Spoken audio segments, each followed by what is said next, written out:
So mga kapatid, nandito na naman ako sa Kimbosada. Ang layunin ay pusain ang mga maling-aral upang wala na may kaya sa mga sikta o wala na mga Katoliko na umalis sa simbahan at matutunta sa mga sikta na ang layunin ay walang iba kundi maimpyerno ang lahat ng kaluluwa. Kasi mga kapatid, ang mga sikta in a strict sense, kung tingnan natin, they are all instruments of the bad spirit. Why? Kasi inuusig nila ang simbahan na itinayo ng Panginoong Hesus.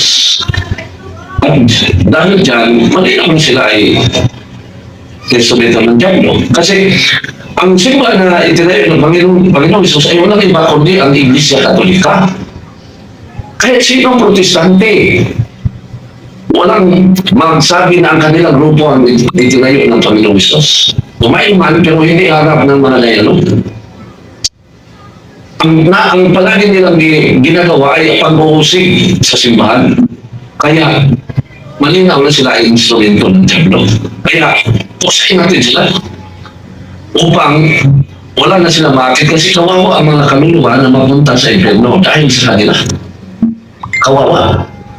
Nawatin sa iyo mga kapatid na ang simbahan na tinayo ng Panginoong Hesus ay uusigin dito sa mundo or paparantangan o parantangan ng kahit anong mga masamang gawa upang mapuksan nila ang itinayo ng Panginoong Hesus. So dito sa Ebanghelyo ni San Mateo, malinaw na ipinayag ng ating Panginoong Hesus ang pag-uusig sa kanyang sangkatauhan. Ito ang sinabi sa Ebanghelyo ni San Mateo chapter 5 verse 11.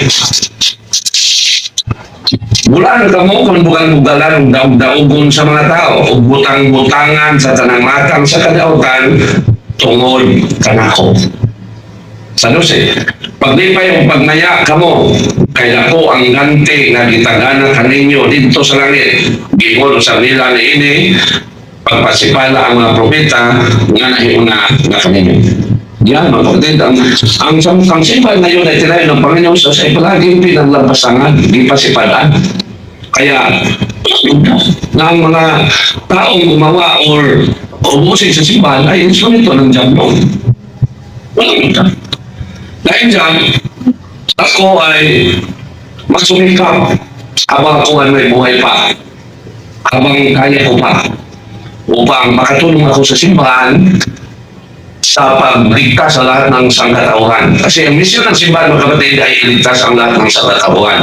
Yan ang inihabilin ng ating Panginoong Hesus sa kanyang simbahan bilang misyon. Ito ang sinabi sa 1 Timoteo 2:3-4. Maayo kini magkapahimot sa Diyos nga atong manluluwas, na buot nga maluwas ang tanang tao o mahibalo sa kamatunan.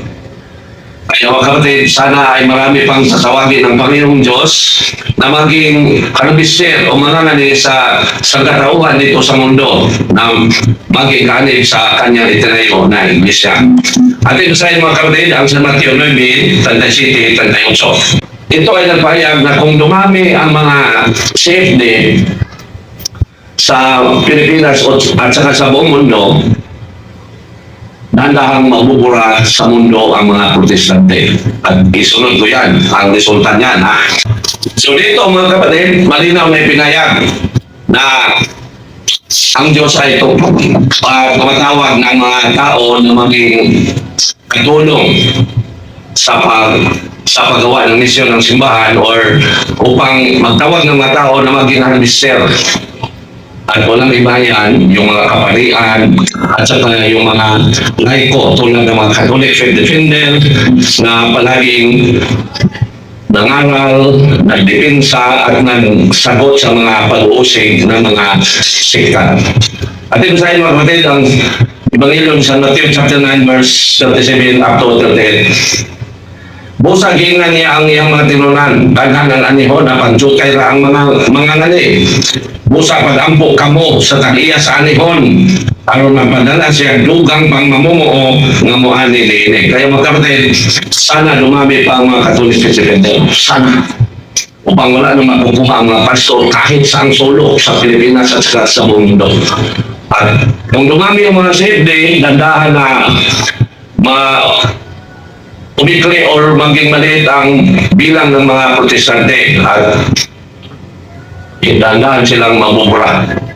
At yan mga kapatid ay ipinahayag na ng Diyos sa pamagitan ni Saint John na darating ang panahon na ang makakapasok sa karya ng Diyos ay hindi mabibilang. At ito sa akin, ha? So ito, magagamit natin ito sa sinasabi ng mga pastor na kami lang ang maluwas kasi gamay kami. Kay gamay lang ang makapasok sa karya ng Diyos. Ating masahin din yan, ha? Dito sinabi, sa payag 9, sa City 9 hanggang 10, itong sinabi. Tapos ngayon nakita ko ang dakong panon sa katawan na walay makaihap. Gikan sila sa nagkalain-laing nasod, banay o katawan.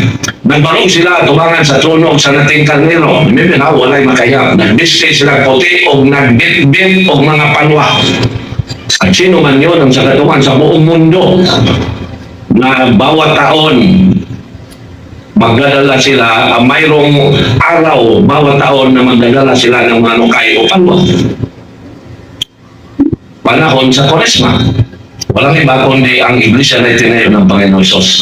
So ang ipinahayag dito ay dumating ang panahon na dumami ang kaanib sa simbahan na itinayo ng Panginoon Hesus. At ito ang resulta ng sinasabi ng Panginoon Hesus na magdasal tayo na ang Diyos ay magbigay magtawag ng mga marami pang mga misyonaryo at saka mga Catholic faith defender. Yan, ating sayang, ating patuloy. Nanginggit sila sa pag-ingon ang atong kaluwasan na gikan sa atong Diyos na naglingkod sa trono o gikan sa nating kaniro. Malinaw na makakapasok sa kanilang na ipinayag na ng Diyos na ang makakapasok sa kanyang kanilang ay hindi mabibilang. Ito ang sagot sa mga sinasabi ng mga pastor na kami ray maluwas, kay gamay rami, kay giingon din sa San Mateo City 13 na gamay lang makasulod sa langit. Gamay na langit. At ito sa'yo na, ito ang ginagamit sa mga pastor. Nang tanongin ko, so, Binsaya, no?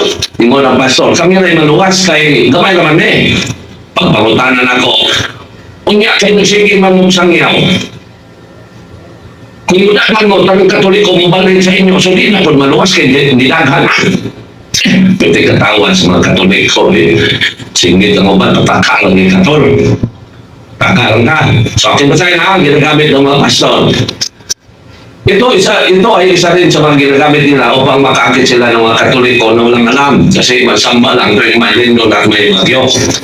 Atin ba sa'yo na? Sunod ka mo sa sigbit na puntahan at hangaan.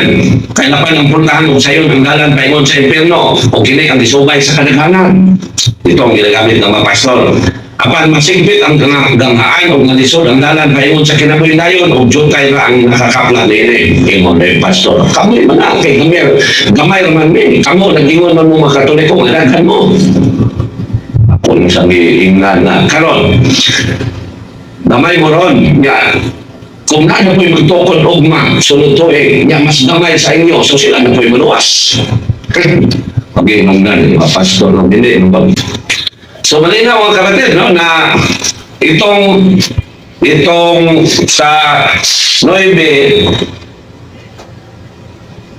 sa 9, 37, 38, malinaw na ang Diyos ay tumawag ng marami pang mga ibig sabihin, mga pare, misyonaryo, mga CFD at saka mga laiko na tumulong sa pag-harvest. Ibig sabihin, sa pagpagsagot sa mga tao aron madala sa hingharian sa langit. So, at yan ang ating layunin, no?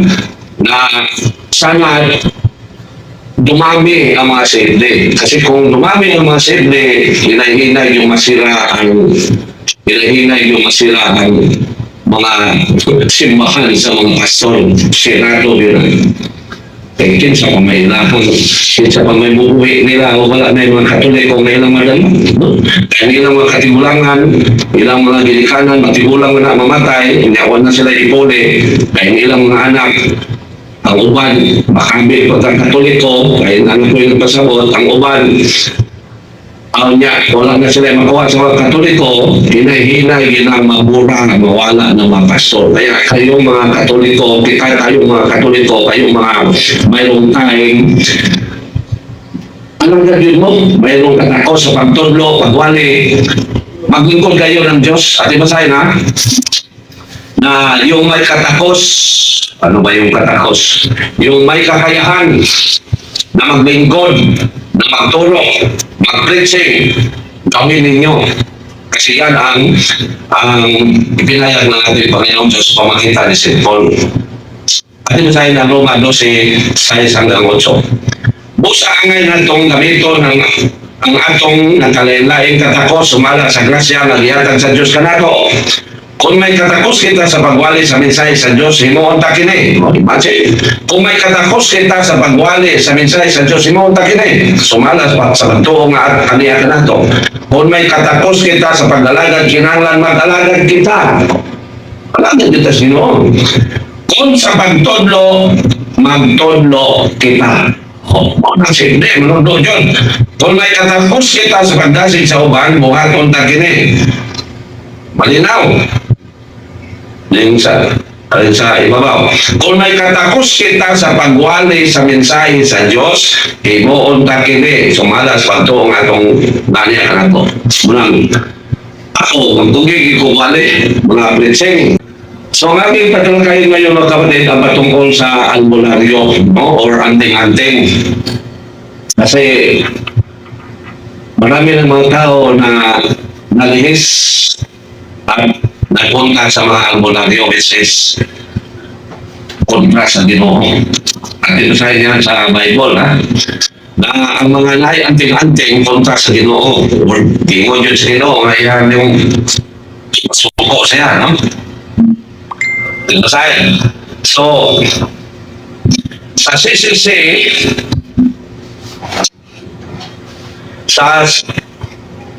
sa CCC 2116, malinaw na ipinayag na dirigit ang mulangob sa mga albularyo, sa mga espiritista at saka ano pa. Ito sinabi, all forms of divination, mga mananagna, magkana-kana, damo o mga espiritista, o kanang tingon nga, makisulti nila ang mga kalag, mga espiritu, kuban pa.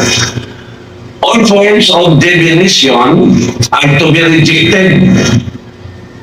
Recourse to Satan or demons, kung dangog ka sa demonyo, maumpunan sa albularyo. Conjuring up the dead, kaning magtawag sa mga patay. Or other practices falsely supposed to unveil the future. So, i-kondena gina, no? Dili kita mo dangog anak. Dili sa dulo, ito sinabi, they contradict the honor, respect, and loving fear that we owe to God alone. So yan. So hindi tayo mo dangog sa mga espiritista, mga albularyo. Ang mga albularyo, makaayo na sila, kay mo gamit mga tanong, mga dahon. Mauna ang makaayo nila. Naroon na sila ikaw sa dautan. Manang suko ang ginawa na. Ating basahin na. Ating basahin ang Deuteronomy 18, 10 hanggang 12. Upang maintindihan natin na nandiyan sa Bible ang patungkol sa albularyo. No? Okay.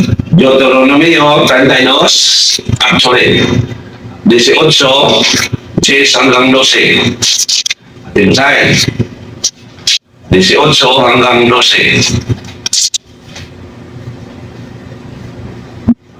Yes, no? Hanggang 12. Ito ang sinabi. Ayaw ninyo ihalad ang inyong mga anak, pinagi sa pagsunog ni muawat kamo sa mga patuto o sa mga diwata. Di mo dangog kamo sa mga espiritista.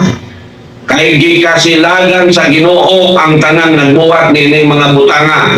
Tungod nini abugon sila sa Ginoo samtang magpadulong pa kamo kanila.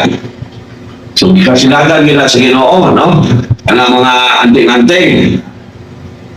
Sa Ezekiel 13:20, malinaw din na ipinayaan na supak din ang Ginoo sa mga diwatahan o sa mga albularyo. 13:20, ito ang sinabi. Busa mingon ang Ginoong Diyos, supak ako sa inyong mga anting-anting. Mga inyong gigamit sa paglingkag sa mga tao. Laksiyon ko kinikikan sa inyong mga bukton o buhian ko ingon sa usa ka langgam ang mga tao nga inyong manakpan. Susupak yun ang Ginoo sa mga anting-anting kay diminisyon na pagdamo ko na sa daom sa dautan. So malinaw, no?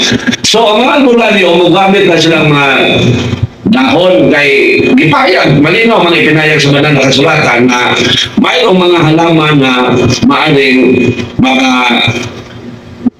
magagamitin bilang gamot. At inasahin mga kapatid, ang Ezekiel 47:12. Ezekiel 47:12. Dito malinaw na ipinayag na mayroong mga halaman na maaaring magamit bilang gamot. 47:12. Ito ang sinabi. 47:12. Ito makatulong din ninyo ito mga kapatid na medyan mabasa din sa Bible na mayroong mga tanong na mapapigay lunas. Kaya yung mga tanong na alam natin makalunas, gamitin natin, maayo tayo. Ano ba yun, no? 47:12. Ito ang sinabi. 47:12. Apan diha sa mga kadaplinan sa suba, manubo ang tanang matang sa kahoy, mamakaon ang bunga. Dili malaya ang ilang mga dahon ni kagsag bunga. Mamunga sila matagbulan o mga bunga nga maayong kanon kay ang tubig nga gikinanglan sa kahoy gikan man sa templo. Makaon ang ilang bunga o tambal ang ilang dahon. Doon ay milagro ng mga tanungan ko na gipayag, no? Ato masahon sa gipadayan 22:2 na doon naging mga tanong na makaayo ang ilang dahon. 22:2. Tinsayan na. Ito ang ginamit sa mga albularyo na nakalipat sa mga tao. 22:2. Kung binagay na kini sa taliwala sa dalan, sa syudad, sa isiganap din, sa sumba, may kahoy nga natatag sa kinabuhi nga mamunga kausa matagbulan. So maugya ko na ang diskutan dito. Tol ba rin? So, bilay ko sa isa.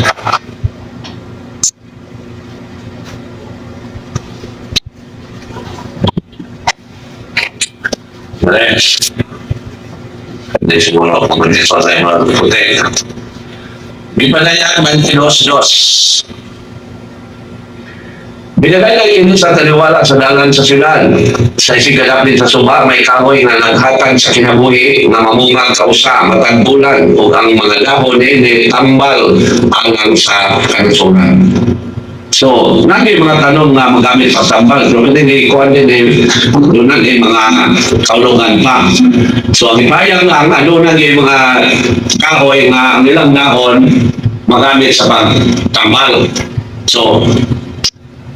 So, bakit hindi tayo lumapit sa mga albularyo? Unang-una, tungod ngay yan ay demonic. Ikalawa, dahil ipinayag na ng Diyos kung saan tayo lumapit upang tayo ay malunas sa ating mga sakit. Ating basahin mga kapatid ang San Lucas 17:11 hanggang 14. Dito malinaw na inayang na lumapit tayo sa mga pares.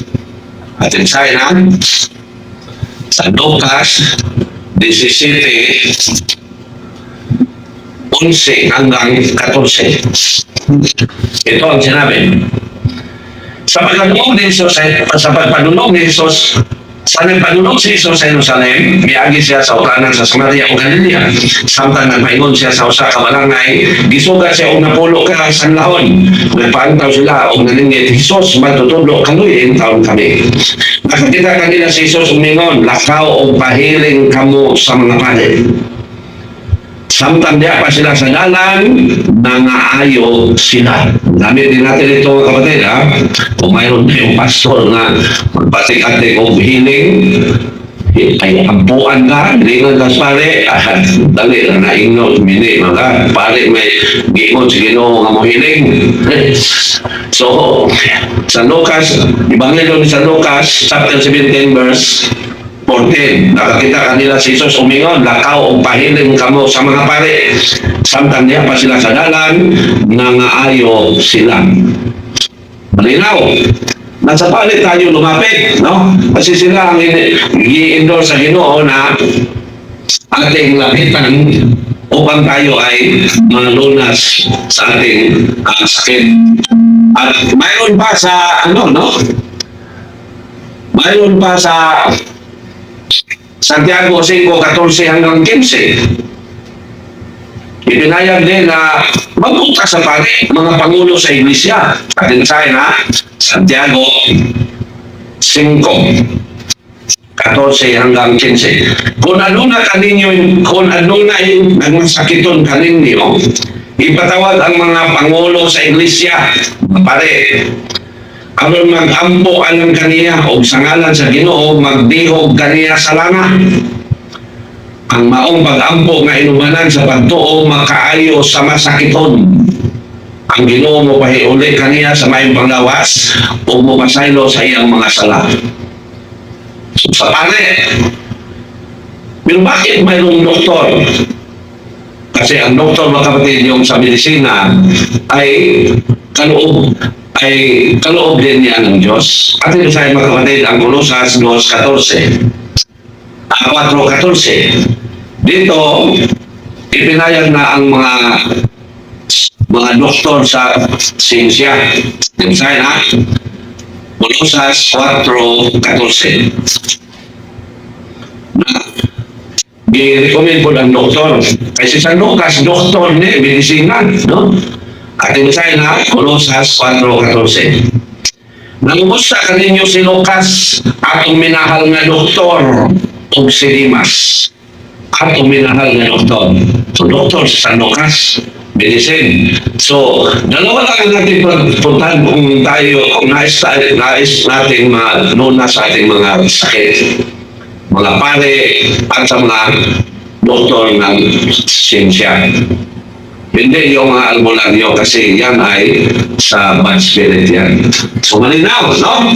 So, yan ang patungkol sa albularyo kasi dapat mayroon tayong alam upang hindi tayo sa mga sikta, no? O sa mga albularyo. So, ito ba, no? Ano ba talaga ang ibig sabihin ng alpha at saka omega? Ito mga kapatid, ang mga verse na nagtalakay patungkol sa alpha at sa omega ay makatulong or magagamit natin sa pagtuturo ng Panginoon Hesus o sa pagsagot sa mga iglesia ni Cristo Felix Manalo at saka saksi ni Joba na nagsabi ng Panginoon Hesus ay hindi Diyos. Magagamit natin ito. Kaya ako ay mag-share dito sa aking inarens upang mayroon kayong malaman patungkol sa kung wala pa patungkol ito. Yung wala pa man ang patungkol natin ang omega. So, akibrika na ito ay magagamit sa pagtanggol natin sa pagiging Diyos ng ating Panginoon Diyos. So, dito mga kapatid, no? So, ang ibig sabihin ng alpha at saka omega ay sinugdan o ang katapusan. No?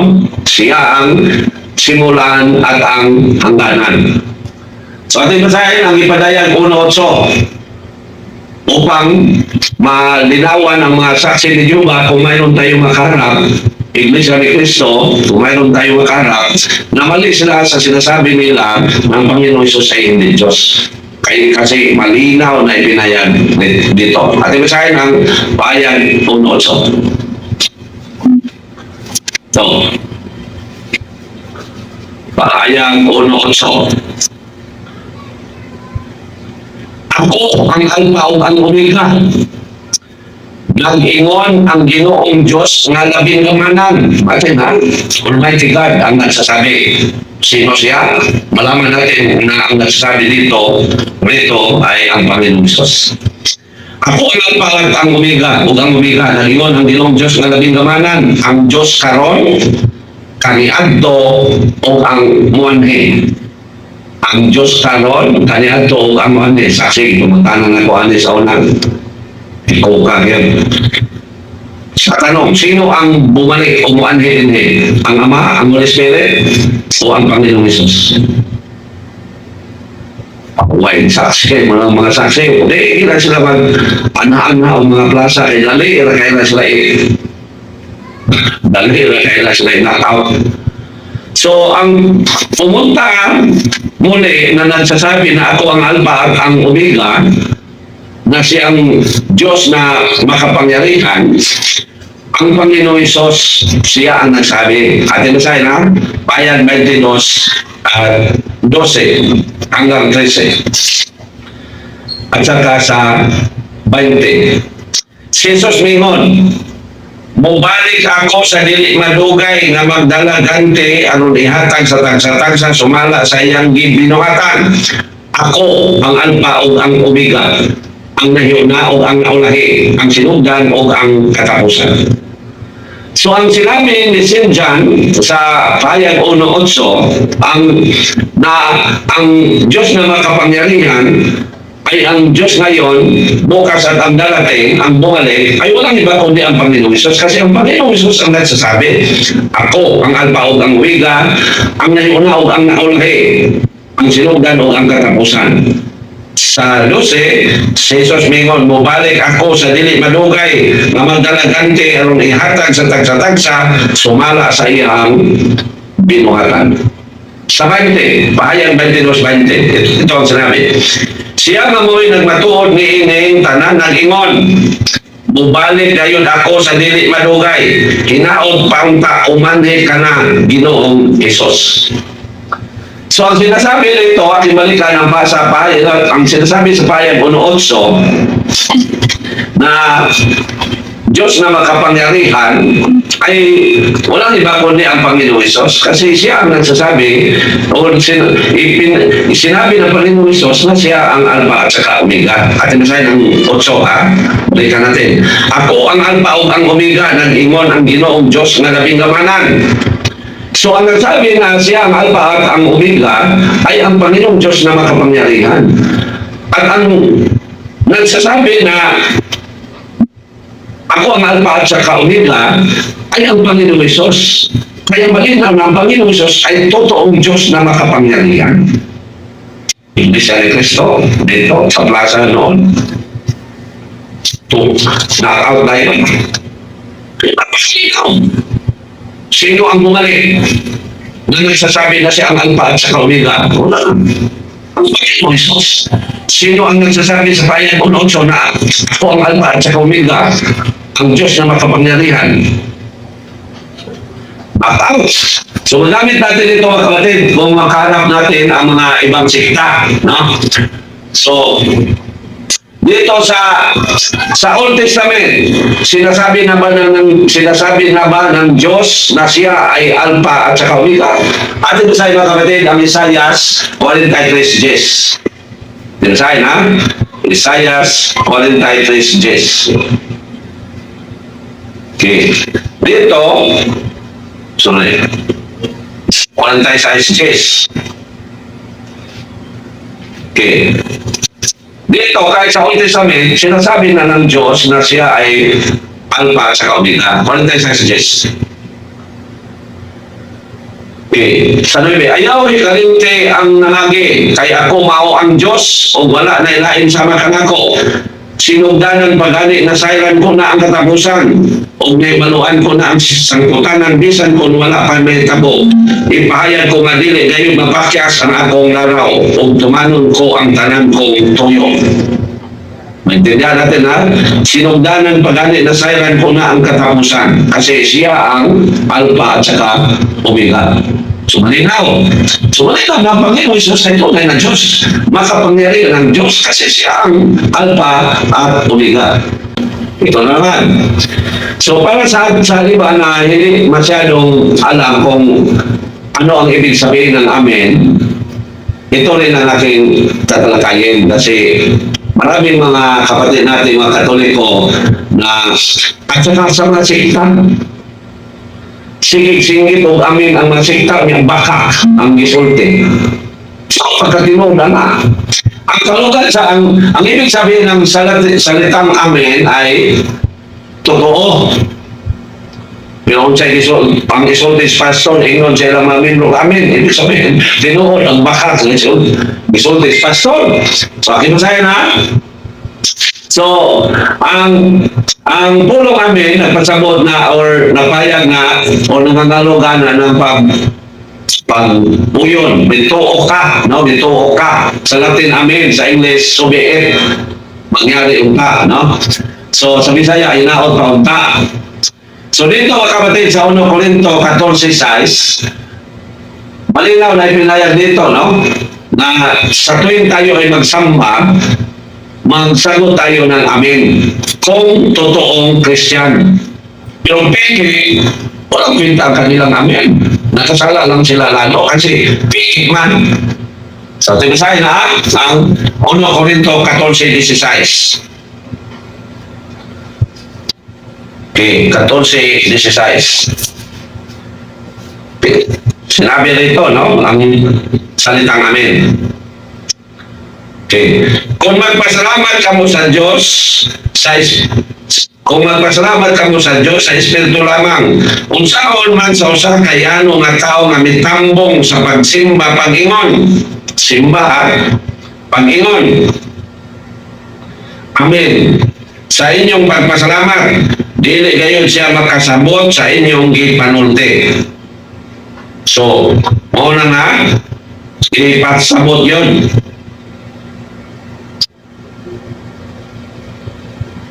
So, malinaw kung magpasalamat ka mo sa Diyos sa Espiritu lamang, wala kang ginawang pisikal.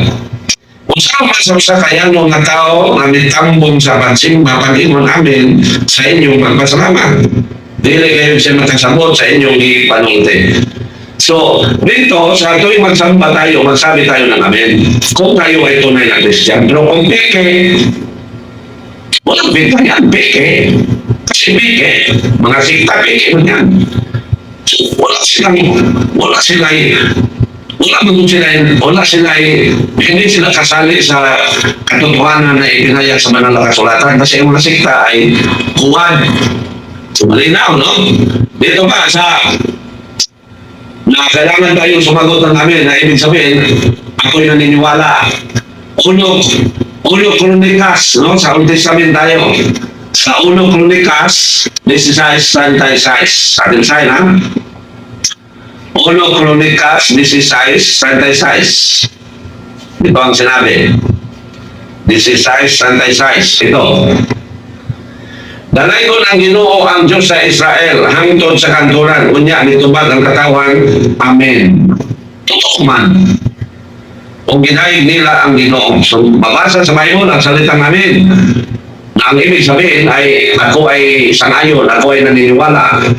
Pero sikta ka ngayon kag amen, ibig sabihin mituo ka sa butbot sa pastor. Yan ang mali. Kasi wala namang makasabi ng katotohanan kundi ang iglesia na itinayo ng Panginoong Isus. So, dapat ang tama tayong mga tunay na Christian na magsabi na amen. Pero doon ka sa mga sikta, magsasabi namin, lalo na kayo nagkasala kasi bot-bot ang ipinayag ng pastor. Malinaw. No? So yan mga kapatid. At At CCC 2856, sinasabi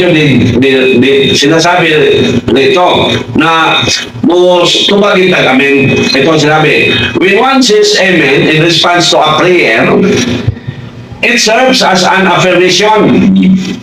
Magbigyan yung pamatunan or of agreement with the content of the prayer, in which case it is sometimes translated so be it. So minsan so be it, no? Or as an expression of faith that God will hear and act on the prayer. So tuwing magdasal, sumagot ang iba na amen. Magsabi ang iba na amen. So malinaw na very biblical ang salitang amen.